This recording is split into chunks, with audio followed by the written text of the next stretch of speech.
इस वीडियो में हम जानेंगे कोई भी पैराग्राफ या कोई सेंटेंस अगर गलत हो गया तो हम लोग कैसे सुधारेंगे। इसके अलावा इसमें हम लोग समझेंगे व्यू मेनू में जाके वर्ड रैप के बारे में, मेजरमेंट ऑफ यूनिट के बारे में, रूलर और स्टेटस बार के बारे में हम लोग आज जानेंगे। सबसे पहले हम आपको ये बताना चाहते हैं कि कोई भी वर्ड अगर गलत हो गया तो उसको कैसे सुधारेंगे। लेफ़्ट चला जाएगा तो राइट में कैसे लाएंगे, क्या करेंगे, नहीं करेंगे, ये चीज़ हम लोग सुधारना सीखेंगे। सबसे पहले हम एक सेंटेंस लिखते हैं, जो गलत लिखेंगे तो उसको हम लोग सुधारना सीखते हैं कि कैसे हम लोग उसको सुधार सकते हैं। सपोज कीजिए कि हम यहाँ लिखते हैं GLABOLCOMPOTER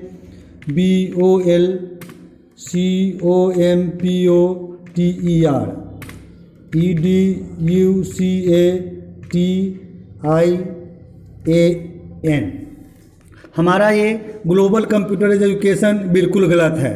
तो हम सुधारेंगे कैसे, इसमें एडिट कैसे कर सकते हैं, सुधार कैसे कर सकते हैं, ये हम लोग जानना चाहेंगे। तो सबसे पहले हमको जिस वर्ड को सुधारना है उसके पास हम कर्सर लाएंगे और कर्सर के पीछे में रख करके बैक स्पेस दबाएंगे और जो सुधारना होगा वो सुधार देंगे। जैसे हम ए लिख दिए तो मेरा ग्लोबल हो गया। इसी तरह से यहाँ पे हमको ओ चाहिए तो इसको मिटा देंगे और यहीं पे ओ जोड़ देंगे, हो गया ग्लोबल। COMPU यहाँ पे ओ के जगह पे यू चाहिए तो इसको मिटा के यू जोड़ देंगे तो ग्लोबल कंप्यूटर हो गया। EDUCATION चाहिए तो ए मिटा के ओ जोड़ दिए। तो कोई भी वर्ड अगर सेंटेंस में गलत है तो उसको खोज के उसको हम लोग मिटा के सुधार कर सकते हैं। सपोज कीजिए कि ग्लोबल और कंप्यूटर के बीच में हमें गैप चाहिए। तो गैप जाने के लिए क्या करना होगा, जहाँ से आपको गैप डालना है वहाँ पे कर्सर डाल के हम लोग स्पेस बार मारेंगे। तो जितना आप स्पेस देंगे उतना आप चाहे तो गैप ले सकते हैं। यहाँ पे हमने ग्लोबल के पास कर्सर रखा और स्पेस बार दिया। स्पेस बार दबाने पे ये आपका गैप हो रहा है। अब ये गैप हो गया तो दो उपाय है, या हम इसको पीछे कैसे करेंगे, सटाएंगे इसको कैसे, तो यहीं पे कर्सर रख के आप इसको बैक स्पेस मारेंगे तो पीछे आएगा। दूसरा तरीका है कि आप यहाँ पे डेल ग्लोबल के पास कर्सर रखिए और डिलीट मारेंगे तो आप इसको बैक ला सकते हैं। तो दो तरीका है बैक लाने का, हम लोग या तो डिलीट मारे या सी के पास, ग्लोबल के पास कर्सर रख के हम लोग बैक स्पेस मारेंगे तभी हम लोग इसमें बैक हो सकते हैं। तो ये हमारा सुधारने का हो गया।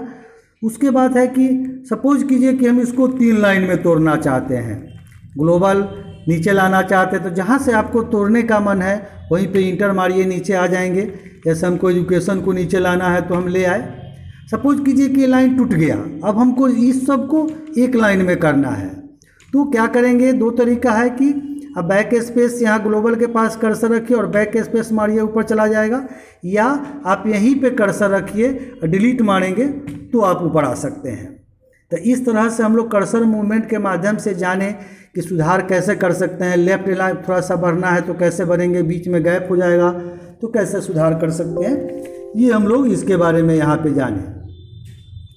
तो ये सब चीज़ आपको कोई भी वर्ड में, कहीं भी सेंटेंस में सपोज कीजिए कि कभी गलत हो गया तो हम लोग उसको कैसे सुधार कर सकते हैं। तो ये सब चीज़ आप किसी भी वर्ड में कहीं पे भी जा करके सुधार, बैक स्पेस, डिलीट का यूज करके आप सुधार कर सकते हैं। लाइन तोड़ सकते हैं, लाइन नीचे आ गया तो ऊपर कैसे जाएंगे, ऊपर चले गए तो नीचे कैसे आएंगे, ये सब का हमने यूज बताया जो कर्सर मूवमेंट के माध्यम से हम लोग जान सकते हैं।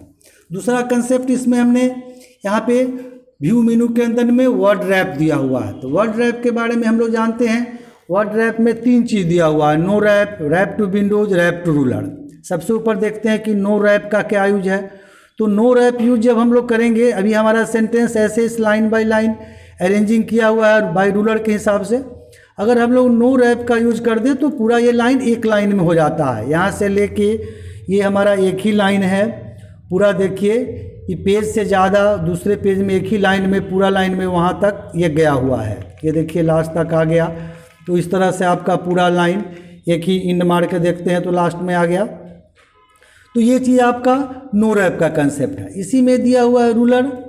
तो रैप टू रूलर है तो एक रूलर के अंदर में दूसरा पेज भी थोड़ा सा नीचे आया, और अगर हम इसमें नीचे वाले ऑप्शन में रैप टू रूलर यूज करते हैं तो हमारा पेज जो जैसे अरेंज किए थे एक रूलर के अंदर में यहाँ पे एडजस्ट हो गया। तो ये वर्ड रैप के अंदर में तीनों के फैसिलिटी है, इसको हम लोग जान सकते हैं। इसके अलावा इसमें मेजरमेंट ऑफ यूनिट्स दिया हुआ है। इसके अंदर में मेजरमेंट ऑफ यूनिट्स का मतलब हो गया कि हम लोग जो यहाँ पे रूलर के अंदर में जो दिया हुआ है इंच में चाहिए कि आपको सेंटीमीटर में चाहिए कि पॉइंट्स में चाहिए, ये हम लोग बदल सकते हैं। अगर हमें इंच में चाहिए तो इंच में तो है ही, सेंटीमीटर में चाहिए तो देखिए ये सेंटीमीटर में आपका आ गया, इसी में हम पॉइंट्स में चाहिए तो आपको पॉइंट्स में आ गया, इसी में दिया हुआ है पिक्सल तो ये आपको पिक्सल मोड में आ गया। आपको जिस मोड में चाहिए यहाँ से हम लोग ले सकते हैं। ऐसे डिफ़ॉल्ट में इंच में रहता है तो हम लोग इसको इंच में सेट कर सकते हैं। व्यू में ही आप देख सकते हैं रूलर दिया हुआ है, स्टेटस बार दिया हुआ है, क्योंकि इसमें टिक लगा हुआ है इसीलिए ये सामने में दिख रहा है। अगर हम इस पर टिक फिर हटा देंगे तो ये हाइड हो गया, रूलर आपका यहाँ पे नहीं दिख रहा है। सपोज कीजिए कि आप जब काम वाम कर रहे हैं या कोई वर्क कर रहे हैं उसमें रूलर की ज़रूरत है, मार्जिन दिख नहीं रहा है कहाँ से कहाँ तक छुटा हुआ है, इसके लिए हम लोग रूलर में टिक लगा देंगे तो रूलर आपको दिखेगा। फिर स्टेटस बार, कोई भी वर्क हम लोग करते हैं तो स्टेटस बार पे दिखता है क्या कर रहे हैं नहीं कर रहे हैं, तो हम लोग उसको नीचे में स्टेटस बार होता है तो हम लोग इसको बोलते हैं। स्टेटस बार शो और हाइड वाली बात होती है, तो एक बार में टिक लगाएंगे तो शो होगा, दूसरे बार में फिर ये हाइड हो जाता है। तो ये रूलर और स्टेटस बार का काम रहता है।